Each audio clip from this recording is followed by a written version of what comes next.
Okay.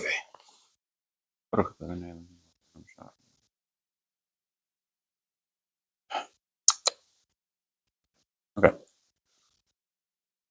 Fine. Morning. Chassidus, let's do it. Page 2. Or side 2. Or page 2. Okay. We are holding line number 10, the very last word on the line, which says Vehahiskalalus. Okay. Before we go further, I'm just going to give you like the trajectory of the mimer, where we're getting at. In a nutshell, a small nutshell, which is Jews, as a people, we come from Adam Harishan, the first man, Adam. It's not simply that we biologically come from him, it's more than that. On a soul level, we come from him as well. The souls of the Jewish people existed within Adam as one solid entity, one thing. Now, we're a bunch of different souls, a bunch of different people. However, this oneness that we had when we existed in Adam is still available to us. It's still present. It's still our reality. Therefore, since we were as we exist within Adam, we were one, so to now we can also have that same oneness. Hence what we call Ahavas, Yisroel, loving a fellow Jew. That's the basic gist of the mimer in a nutshell. It's getting there that takes work. Okay. So we're in this analogy of comparing the inclusivity, the interconnectedness of parts of the body with each other.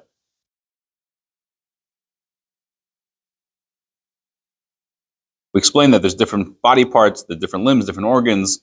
They're all unique, they're all distinct. However, they are all interconnected. Similar to what we had chesed within gevura, gevura within chesed. So you have hand within foot, foot within hand, so to speak.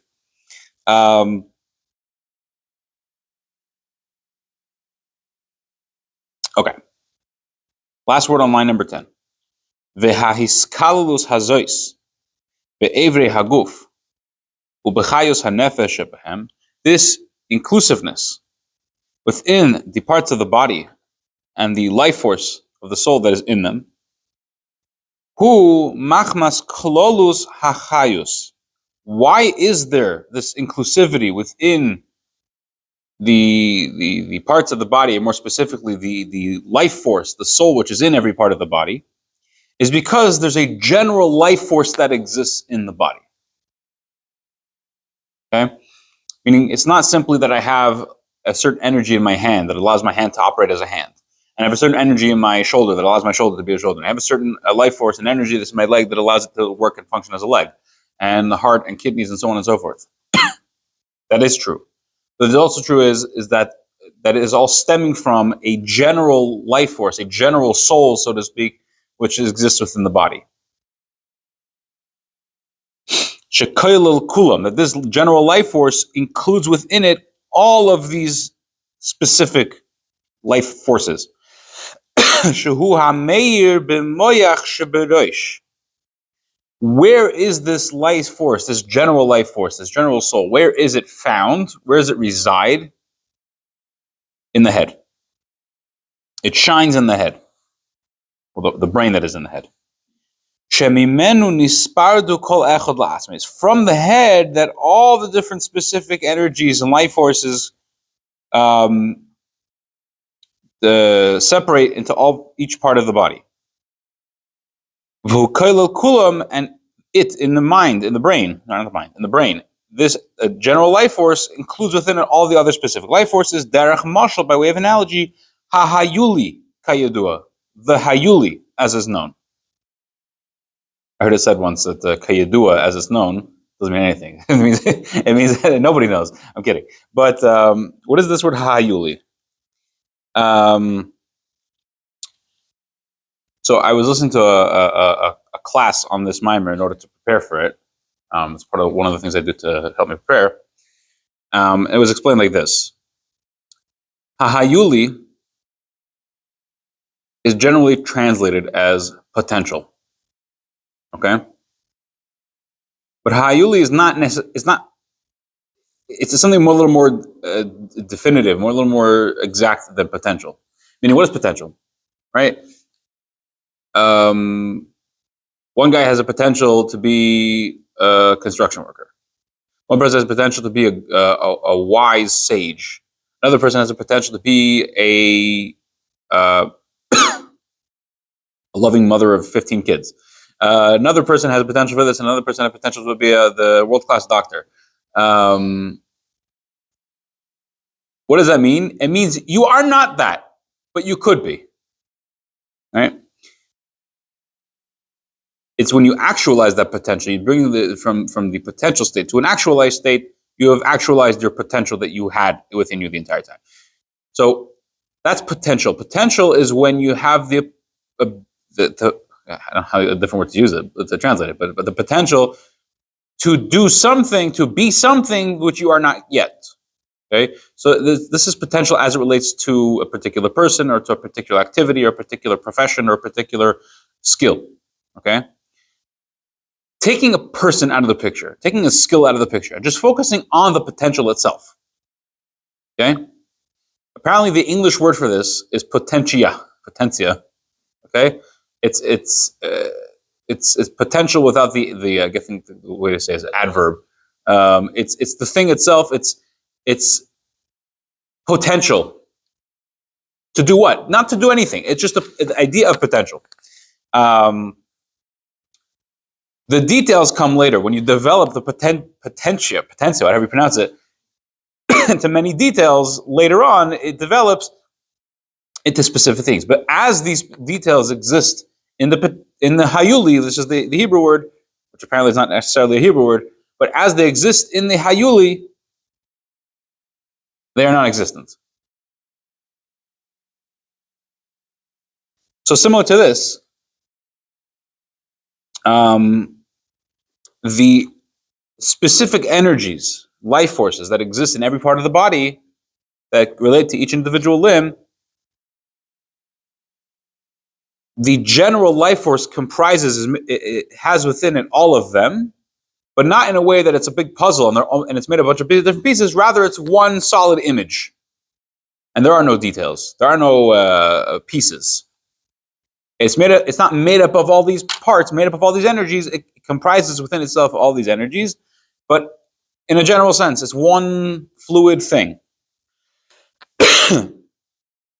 Vilachen, which leads us to an interesting phenomenon. Therefore, line number 13. Hamoya hu amargish kol ke'eve haramach evorim. The brain is sensitive to it, feels all the pains of every one of the 248 limbs of the body. And the pain of the hand and the foot are equal to it. Let me ask you a silly question. Okay? Can I ask a silly question? When you're, the famous thing, you're walking around the house and there's a Lego brick on the floor and you step on the Lego brick with your barefoot, it hurts. Let me ask you a question. When you step on that Lego brick, how do you know that it hurts? Is that validly a silly question? Okay. How do you know that it hurts? How do you know that you stepped on a Lego brick? Because, okay, it hurts, but how do you know that it hurts? And you're asking, what do you mean, how do I know that it hurts? Of course it hurts. It hurts because it hurts. My question is not what makes it hurt, rather, how do you know that it hurts? In other words, your foot steps on a Lego brick. I'm going to say something that's right now that's not true. Your foot steps on a Lego brick and your foot feels pain.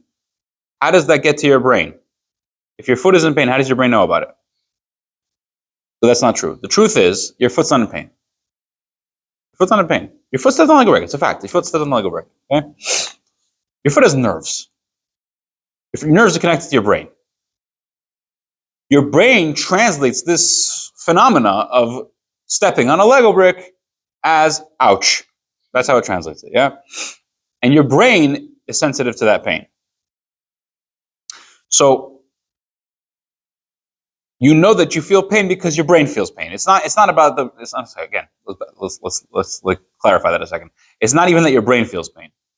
I feel pain. The person feels pain. Okay. They know about it because their brain is connected to their foot. The foot is connected to their brain, has those nerves, and your brain is sensitive. The brain feels that occurrence, and you translate that as pain. Sure, somebody can build a whole philosophy that since the brain is translating the pain, it's just a translation of pain. It's not really pain. You don't actually feel any pain. You're not really hurting. In Yiddish, Bubba. Pain is pain. It hurts. It hurts. Done. So being that this general life force is resides mainly in the brain, that's why the brain is where it feels the pain. It knows about the pain. And he says that the pain of the hand and the brain and the pain of the foot, as far as the mind is, as far as the brain is concerned, are equal. I am in pain. If it's my foot, if it's my hand, I'm in pain. Ouch. You don't like it, the hand starts crying when it gets hurt, and you look at the hand and you say, Mr. Head, why are you crying? Let me help you out. No, it doesn't work like that. And he goes even further. Adarab, on the contrary, yargish hamoyach yoser ke'ev.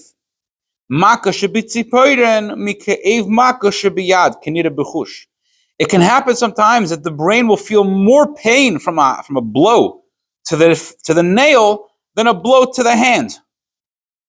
The brain will feel more pain in a so to speak a side part of the body, a secondary part of the body, more than a more basic part of the body, like the hand.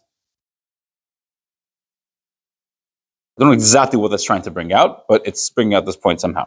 As is Kenira B'chush, as we see clearly.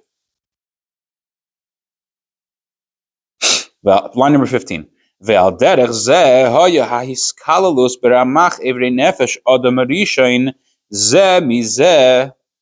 Similarly was the inclusiveness of the limbs of the soul. Okay, let's use those words. That's what it says here. Limbs of the soul of Adam Harishain, one from the other. Machmas mekoir chaye nafshe, because of the source of the life of the soul of Adam. Shehu mibchinas chachma ilah, the Adam Elyon. Adam, he stemmed from level that we spoke about, the 10 spheres. The first of them, the level of chachma, which will translate poorly as wisdom, of the supernal man. B'chinas ein soif baruch hu sheshoyde umisyachid b'chachmasoi, in the infinite one, the level of the infinite one, blessed be he, which resides and is united with his chachma, with his wisdom. Shehu v'chachmasoi echad, because he and his wisdom are one. 2 minutes. So let's see if we could try to squeeze this in. Rambam, yeah, Maimonides, yeah. He makes a famous and controversial claim, controversial within the world of the Torah authorities, within Torah, which is Hu Hamada, Hu Hayedea, Hu Hayedua. That Hashem, he is the knower. He is, this is an exact translation, he is the knower, he is what is known, and he is the knowledge itself. Okay? In simple English, that means we're learning a mimer, yeah? Before we learn this mimer, did you know this information? No. After you learn this mimer, do you now know the information? Hopefully. You and the wisdom are two distinct things. If they were one and the same, you wouldn't have to learn the mimer. You would by default know the mimer because it's you.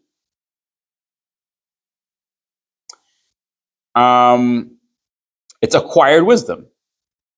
Maimonides, the Rambam says that wisdom and Hashem are one with each other. Hashem is one with his wisdom. He doesn't have to acquire wisdom. He doesn't have to, check in and say, he has to come down into the world and say, okay, let me check what's going on over here. He knows exactly what's going on. How does he know? Who told him? Nobody told him. He is one with this wisdom. He knows. And the Rambam says this is not something the exact wording here, but it's not something that the mouth can say, the mind can handle, the ear can hear. It's not something we can process. It's not something we can understand at all. There are many who disagree with the Rambam, say this is not true, it's not correct. In the Tanya, the book of the Tanya from the Alter Rebbe, the Alter Rebbe kind of resolves this argument in chapter 2. He quotes the Rambam. He mentions that that Hashem is one with his Chachma. It's the same idea. He quotes the Rambam. And he brings a little footnote, which this footnote is very small, but it's packed with information.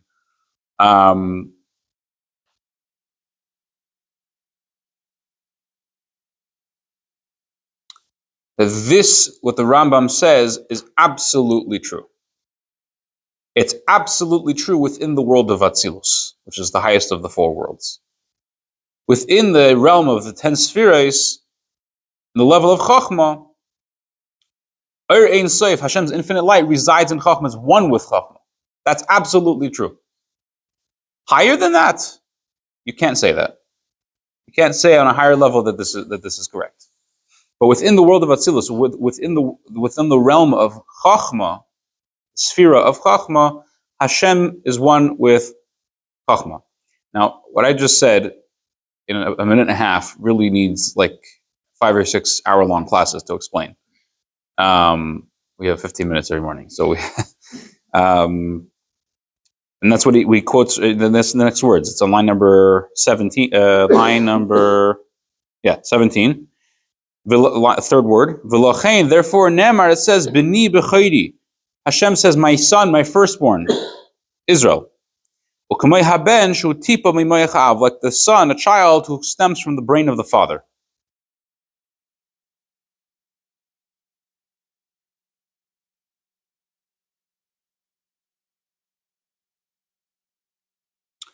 So I was going to say tomorrow, God willing. Tomorrow I'm not going to be here, so we're not going to have a class. But God willing, we'll continue on Friday.